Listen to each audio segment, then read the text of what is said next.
how do we continue to build institutions?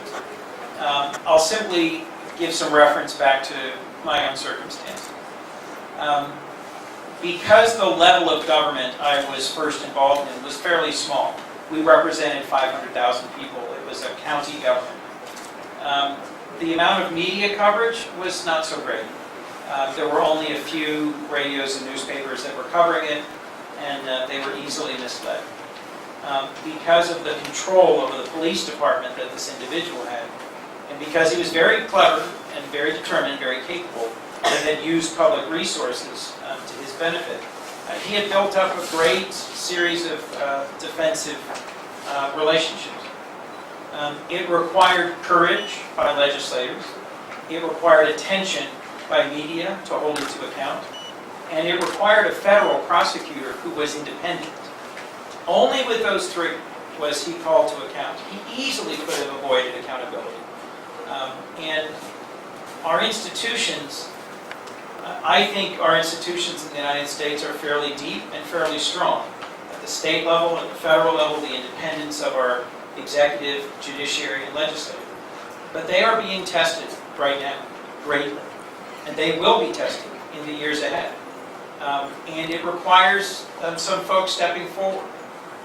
Right now, there is a special prosecutor named Robert Mueller, who is the former FBI director, who is investigating the President of the United States for obstruction of justice.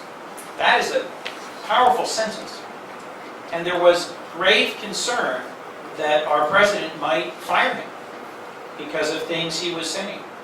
So a Republican senator from the President's party came to me right before we left for the month of August and said, I want to introduce a bill to defend the special prosecutor, to make it much harder for him to be fired, and to give him a judicial avenue for redress in the event of an inappropriate firing.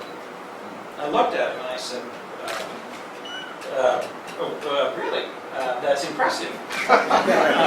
Thank you. Would you like to have our lawyers talk about this over the recess? He said, no. We need to introduce this bill now. We sat down and hammered it out and introduced it the next day. It's easy for me to do. It's brave for him to do. And he has attracted public attacks from the President for doing so. All I'm going to say, by way of example, is that in order for democracy to be stronger, occasionally it requires judges and police officers, senators, congressmen, business people, think tank leaders, faith leaders, traditional leaders, to step forward and say, we are stewards of institutions that will live beyond us, only if we sacrifice. Only if we sacrifice.